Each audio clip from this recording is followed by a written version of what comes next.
Day 56, February 25th, and today we're going to go through Leviticus chapter 25, verse 24 through Leviticus chapter 26. Throughout the land that you hold as a possession, you must provide for the redemption of the land. If one of your fellow Israelites becomes poor and sells some of their property, their nearest relative is to come and redeem what they have sold. If, however, there is no one to redeem it for them, but later on they prosper and acquire sufficient means to redeem it themselves, they are to determine the value for the years since they sold it and refund the balance to the one to whom they sold it. They can then go back to their own property, but if they do not acquire the means to repay, what was sold will remain in the possession of the buyer until the year of Jubilee. It will be returned in the Jubilee, and they can then go back to their property. Anyone who sells a house in a walled city retains the right of redemption a full year after its sale.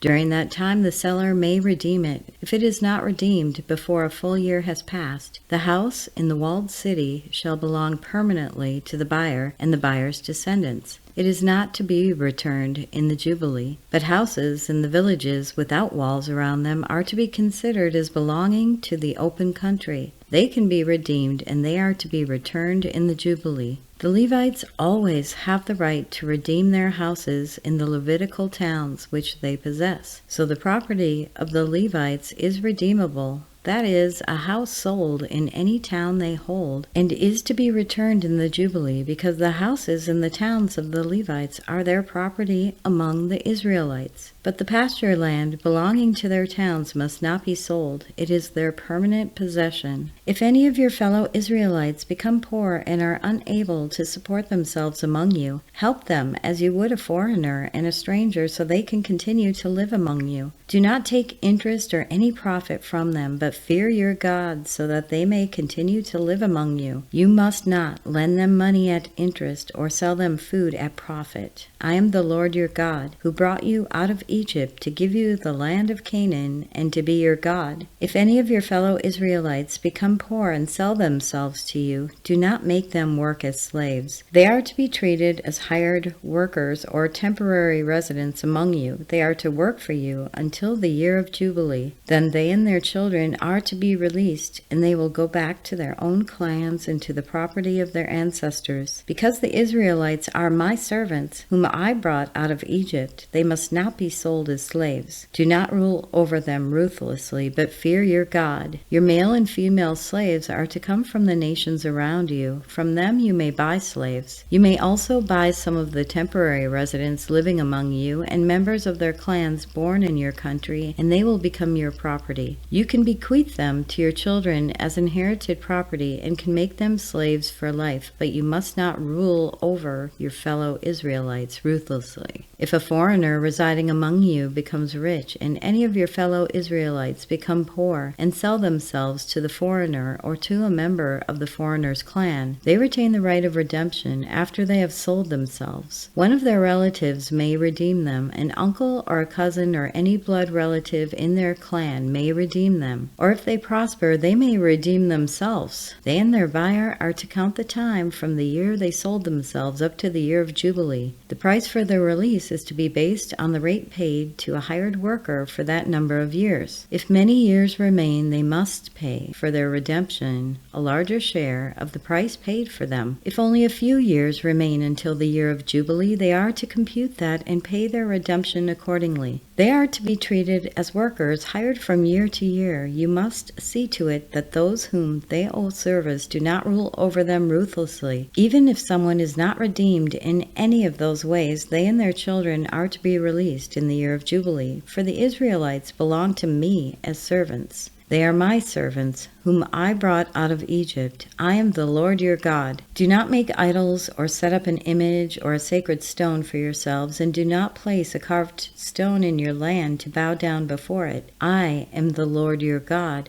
Observe my Sabbaths and have reverence for my sanctuary. I am the Lord. If you follow my decrees and are careful to obey my commands, I will send you rain in its season, and the ground will yield its crops, and the trees their fruit. Your threshing will continue until grape harvest, and the grape harvest will continue until planting, and you will eat all the food you want and live in safety in your land. I will grant peace in the land, and you will lie down, and no one will make you afraid. I will remove wild beasts from the land, and the sword will not pass through your country. You will pursue your enemies, and they will fall by the sword before you. 5 of you will chase 100, and 100 of you will chase 10,000, and your enemies will fall by the sword before you. I will look on you with favor and make you fruitful and increase your numbers, and I will keep my covenant with you. You will still be eating last year's harvest when you will have to move it out and make room for the new. I will put my dwelling place among you, and I will not abhor you. I will walk among you and be your God, and you will be my people. I am the Lord your God who brought you out of Egypt so that you would no longer be slaves to the Egyptians. I broke the bars of your yoke and enabled you to walk with heads held high. But if you will not listen to me and carry out all these commands, and if you reject my decrees and abhor my laws and fail to carry out my commands, and so violate my covenant, then I will do this to you. I will bring on you sudden terror, wasting disease and fever that will destroy your sight and sap your strength. You will plant seed in vain because your enemies will eat it. I will set my face against you so that you will be defeated by your enemies. Those who you hate will rule over you, and you will flee even when no one is pursuing you. If after all this you will not listen to me, I will punish you for your sins 7 times over. I will break down your stubborn pride and make the sky above you like iron and the ground beneath you like bronze. Your strength will be spent in vain because your soil will not yield its crops, nor will the trees of your land yield their fruit. If you remain hostile toward me and refuse to listen to me, I will multiply your afflictions 7 times over as your sins deserve. I will send wild animals against you, and they will rob you of your children, destroying your cattle, and make you so few in number that your roads will be deserted. If in spite of these things you do not accept my corrections but continue to be hostile toward me, I myself will be hostile toward you and will afflict you for your sins 7 times over. And I will bring the sword on you to avenge the breaking of the covenant. When you withdraw into your cities, I will send a plague among you, and you will be given into enemies' hands. When I cut off your supply of bread, 10 women will be able to bake you bread in one oven, and they will dole out the bread by weight. You will eat, but you will not be satisfied. If in spite of this you still do not listen to me, but continue to be hostile toward me, then in my anger I will be hostile toward you, and I myself will punish you for your sins 7 times over. You will eat the flesh of your sons and the flesh of your daughters. I will destroy your high places, cut down your incense altars, and pile your dead bodies on the lifeless forms of your idols, and I will abhor you. I will turn your cities into ruins and lay waste your sanctuaries, and I will take no delight in the pleasing aroma of your offerings. I myself will lay waste the land so that your enemies who live there will be appalled. I will scatter you among the nations and will draw out my sword and pursue you. Your land will be laid waste and your cities will lie in ruins. Then the land will enjoy its Sabbath years, all the time that it lies desolate, and you are in the country of your enemies. Then the land will rest and enjoy its Sabbaths. All the time that it lies desolate, the land will have the rest it did not have during the Sabbaths you lived in it. As for those who are left,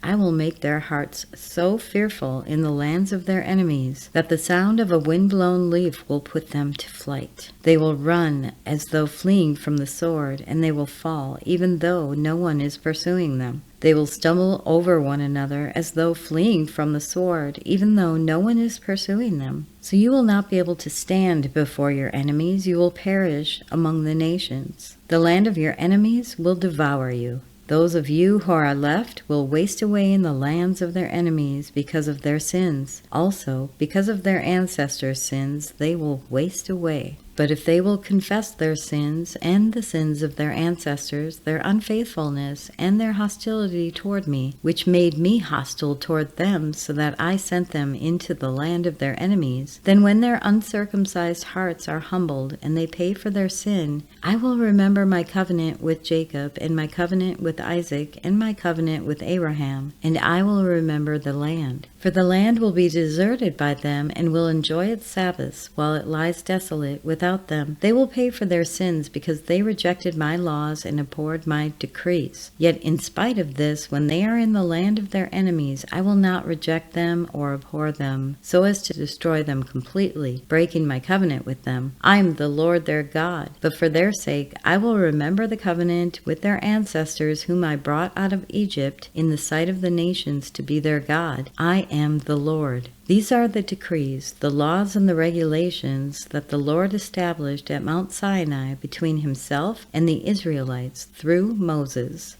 And that concludes today's reading. If you have thoughts to share or questions to ask, we do fellowship in Telegram and on the X community for the Chronological Bible Study. You can find links to those in the description. I really encourage everyone to ask questions. Don't hold back. No question is silly or stupid, and we're all learning. We're learning together. We want to help each other. We want to build up that fellowship. Thank you so much for listening to today's reading, and we will be back tomorrow with our next one. Have a blessed day, my friends. While shepherds kept their watching o'er silent flocks by night, behold, throughout the heavens there shone a holy light. Go tell it on the mountain, over the hills and everywhere. Go tell it on the mountain that Jesus Christ is born.